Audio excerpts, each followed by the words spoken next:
na ang mga pangunahing balita sa loob at labas ng bansa. Tinagid at kinalap ng Agila News Team. Agila Balita!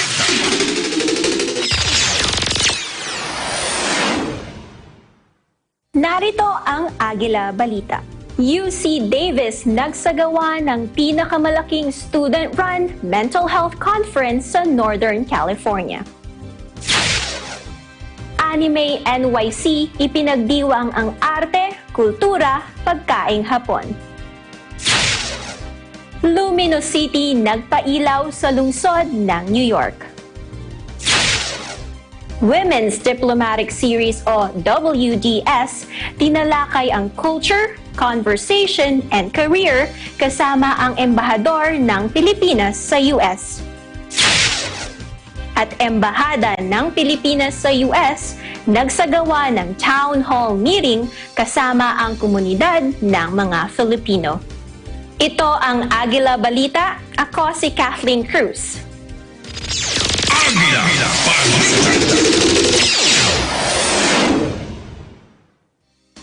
Ayon sa isang dumalo sa tinaguriang pinakamalaking student-run mental health conference sa Northern California na ginanap sa UC Davis, ang pag-ako ng iyong pinagdaraanan ang gustuhing mapabuti at nangangailangan ng tapang. At ang paghahanap ng tulong ay isang manifestasyon ng lakas. Agila reporter Angel Membrere para sa mga detalye. The Mental Health Conference at the University of California, Davis started in 2016 and continues to grow. In today's event, topics include harm reduction, recovery, peer support, and more. All topics geared toward awareness of mental health. We're here today at the Student Mental Health Conference. It's the largest student-run mental health conference in Northern California. I think one of the beauties about this conference is, it's not just people from Sacramento or UC Davis that are attending the conference. UC Davis pulls in from such a wide variety of people internationally across the country and in California.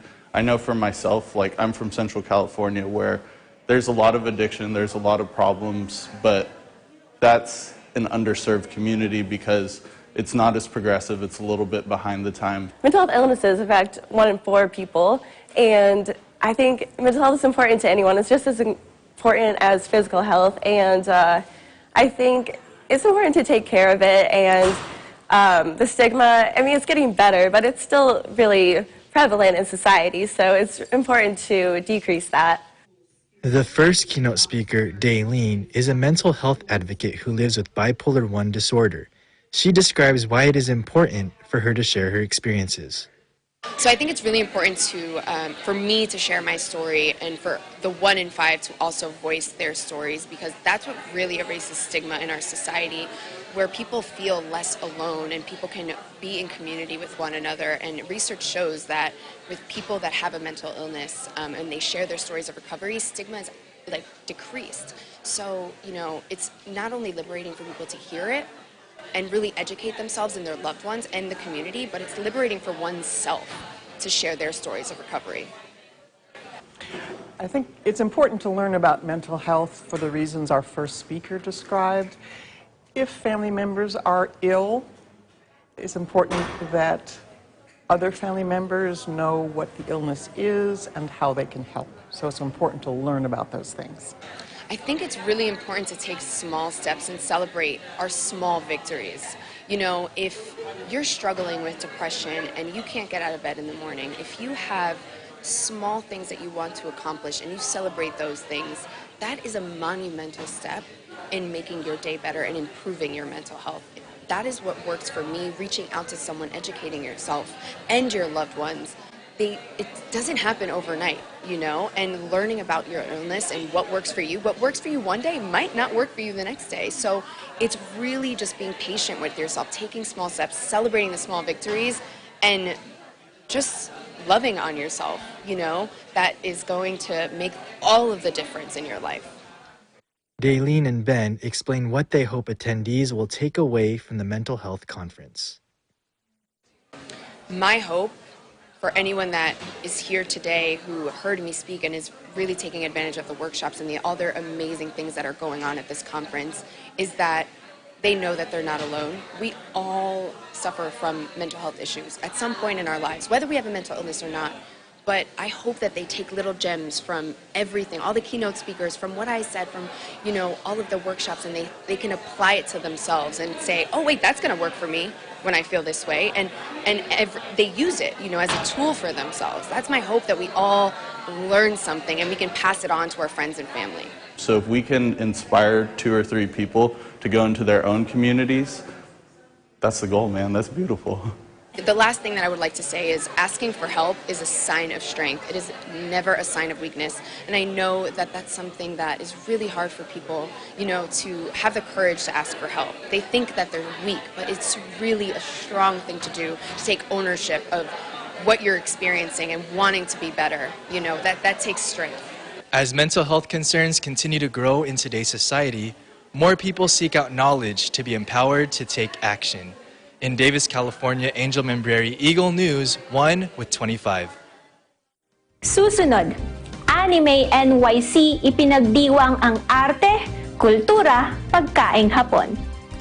Luminosity nagpailaw sa lungsod ng New York. Diyan lamang kayo at magbabalik ang Agila Balita. Agila Balita.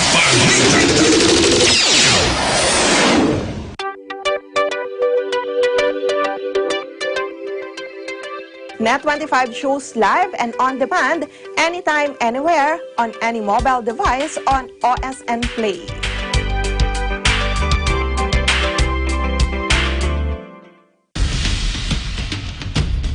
Tamang impormasyon, napapanahon, Ula Batanes hanggang taon-taon. Di lamang sa bansa, kundi maging sa iba't ibang panig ng mundo. Mga balitang makabuluhan, mga panayam sa kinauukulan, subaybayan. Dito lamang sa Net25.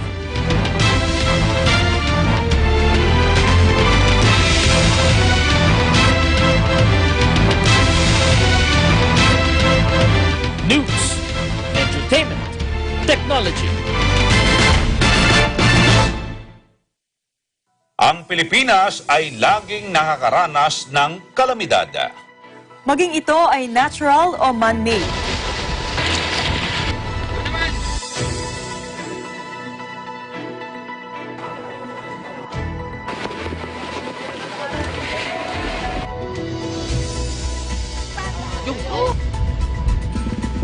Nakapanlulumo ang mga epekto nito.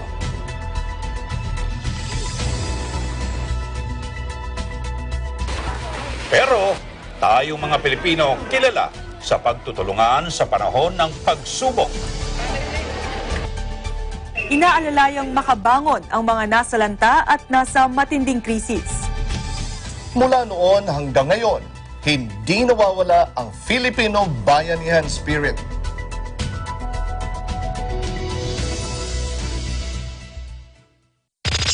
Agila Balita.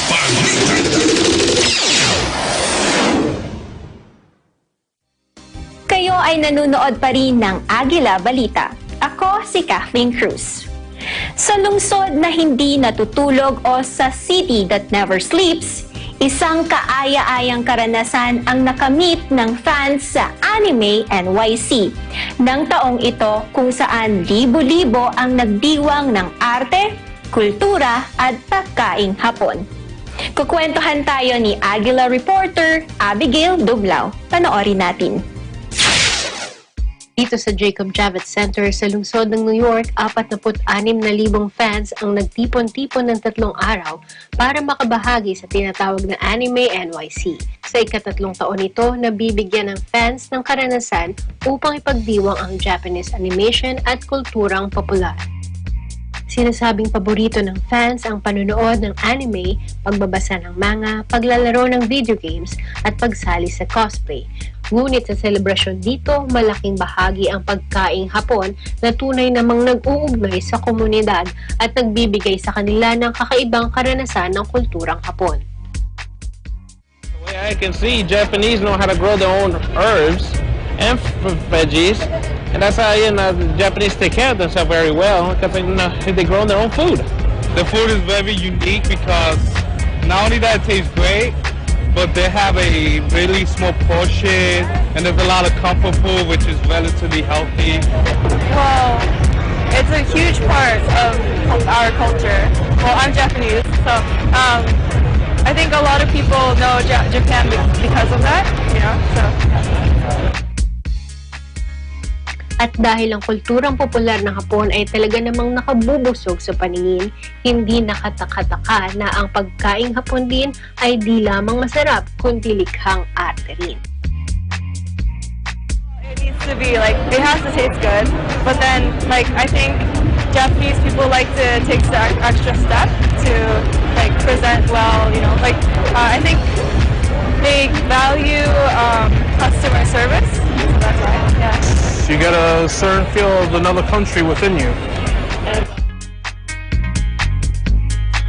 Ang makapanayamang fans tungkol sa pagkaing Hapon ay nagpapagutom din sa akin.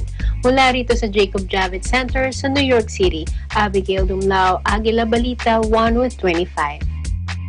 Sa lungsod pa rin ng New York, mula sa dinosaurs, mga kabute and cake na sadyang umiilaw lahat, samahan natin muli si Agila reporter Abigail Dumlao at hayaang dalhin niya tayo sa Wonderland of Lights, ang Luminosity. Pagbati mula rito sa Luminosity, isang wonderland ng pailaw sa isla ng Randall dito sa lungsod ng New York. Binahagi sa Agila Balita ng Luminosity Junior Producer, Rajni pursued ang iba't ibang atraksyon na makikita rito. Luminosity Festival is a 16-acre immersive wonderland full of 3 different light parks. The first one called the Winter Fantasy, the Wild Adventure, and then the Sweet Dream. So each different theme park has a specific theme related to that. So the first one's like the Frosty Adventure. The second one, our Wild Adventure, is like a tropical meets prehistoric brought here in New York City. And the Sweet Dream is like walking in Candyland but come to life. Ayon kay Persaud, ang pagtatayo ng Luminosity ay mula sa malikhaing pag-iisip ng CEO nito na lumaki sa China. Our CEO, Xiao Yichen, was born in Zhejiang, China, and in China it's famous for actually having these traditional Chinese lanterns. And so growing up she saw a lot of that, but they were always centered around traditional Chinese culture. So she moved to New York City and studied art here. So she wanted to kind of combine her traditional background and her new art style and create something different here and bring what she grew up with in a new fashion to all of New York City. At syempre, laging merong paboritong atraksyon sa bawat theme park. Ani Persaud, para sa kanya, ang mushroom section ang dapat puntahan ng lahat. I definitely think our mushroom section is a cannot miss part. The whole festival is all about blurring reality in this fantasy world, and I think stepping into the mushroom does exactly that. You feel like you're in Alice in Wonderland, like you've shrunk down and you're walking through these mushrooms, but they kind of look like underwater mushrooms at the same time. It definitely encapsulates a lot of what the festival tries to do by blurring the reality and fantasy. Tanungin natin ang mga dumayo rito kung ano ang kanilang paborito. My favorite part of the whole experience was going through the volcano and seeing all the dinosaurs, and then end up going to the seesaw and the swings. It was very fun. The whole experience was really fun all around, and I would totally come back next year. My favorite part was going through the donuts and then coming out and then going to the seesaw and the swings. Mula rito sa Luminosity sa isla ng Randall, New York, Abigail Dumlao, Agila Balita, 1 with 25. Salamat sa iyo, Abigail.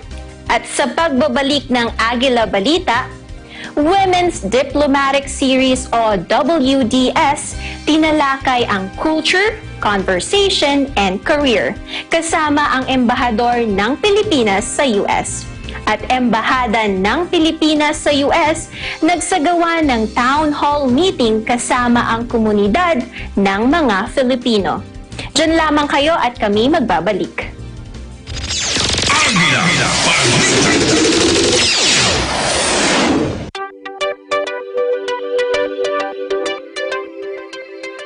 Para Para sa mga viewers namin sa Middle East at North Africa via OSN, hello sa inyong lahat dyan!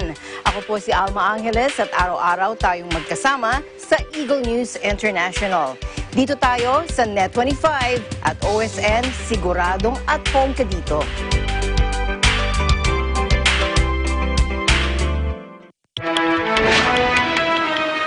Ibinunyag ni Senador Richard Gordon na ang karamihan sa 12... Tamang impormasyon. Sabi ng senador, matindi ang pagkakadismaya ng Pangulo sa mga... Patas. Inimok naman ni Guevara ang mga DOJ officials and police na magdiwang. Wala nang isiningit na pork barrel sa panukalang budget para sa susunod na taon. We're very confident that this bill will pass. Tapat. Batay sa pinakahuling report, nakapasok na sa lalawigan ng Pangasinan ng mga karne ng baboy na kontaminado ng African Swine Fever. Tim Con walang aaksayang panahon bilang bagong head coach ng Gilas, Pilipinas. Nakuha ni Juan J.M. Omboy ng Trackma Knights ang panalo laban kay Almerito Penetrado ng Trackma Warriors. Asuman yung kabuuan ng mga balita ng Agila. Lunes hanggang Biyernes, alas 6 hanggang alas 7:30 ng gabi. At Mata ng Agila Weekend, Sabado, alas 6 hanggang alas 7 ng gabi. Dito sa impilang naghahatid ng mga makabuluhang balita, edutainment, at isyong may kinalaman sa teknolohiya. Net25. Mga isyong panlipunan.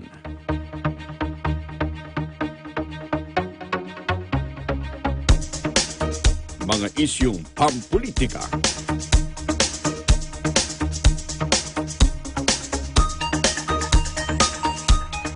Tatalakayin, lilinawin, kasama ang mga batikang komentarista, Congressman Dante Marcoleta at Jen Sobartiaga sa ganang mamamayan. Lunes hanggang Biyernes, alas 8 hanggang alas 9 ng umaga.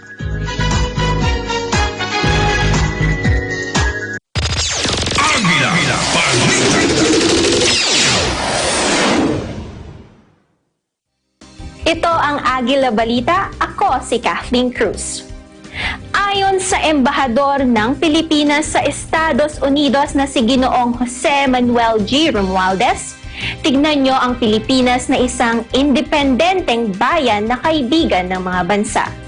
Bininggit niya ito habang inilalarawan ang foreign policy ng Pilipinas sa harap ng Women's Diplomatic Series event na tinatawag na An Evening of Culture, Conversations, and Career. Ito ay ginanap sa Carlos P. Romulo Hall ng Philippine Embassy. Ipinakita ni Romualdez ang big picture ng relasyon ng Pilipinas at Estados Unidos na umani ng mutual benefits para sa mga Filipino at Amerikano sa larangan ng seguridad, ekonomiya, sosyo-kultural at pagkapaligiran sa mahigit na 70 taon. Natapos ang gabi sa pagbibigay ng donasyon ng WDS sa Philippine Red Cross Batangas Chapter upang makatulong sa relief efforts matapos ang pagsabog ng Bulkang Taal. Ang Women's Diplomatic Series ay isang non-profit organization na binubuo ng mga kababaihang interesado sa foreign affairs at international tourism. Nagsasagawa ito ng mga maliliit na komperensya at pagtitipon sa pakikipagtulungan sa foreign diplomatic community sa Washington, D.C. Usapang embahada pa rin sa pagbubukas ng isinagawang Filipino Town Hall Meeting kasama ang komunidad ng mga Filipino, ani ni Philippine Embassy Deputy Chief of Mission Renato Pedro Villa.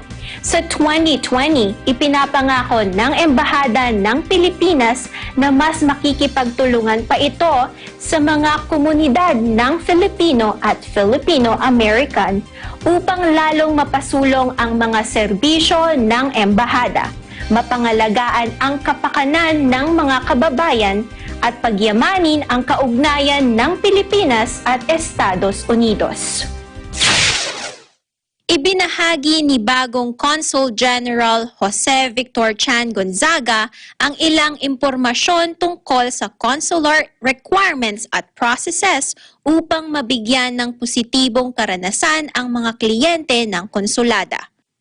In-update din ang Filipino community tungkol sa sitwasyon sa Bulkang Taal sa Pilipinas.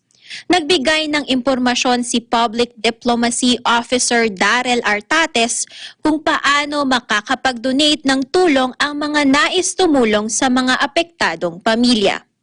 Ayon kay Philippine Ambassador to the United States Jose Manuel Romualdez, malaking bahagi ang tulong ng Filipino community sa pagpapalakas ng bansa. Patuloy na makikipag-ugnayan ang embahada sa mga Filipino at Filipino-American sa Estados Unidos upang mapaunlakan ang kanilang partisipasyon at bahagi sa pagpapaunlad ng bayan. At iyan ang Agila Balita para sa linggong ito. Samahan niyo kaming muli sa susunod na Lunes para sa isa na namang edisyong puno ng impormasyon mula sa aming bureaus sa buong mundo. Bisitahin ang aming website sa eaglenews.net at eaglenewslive.com.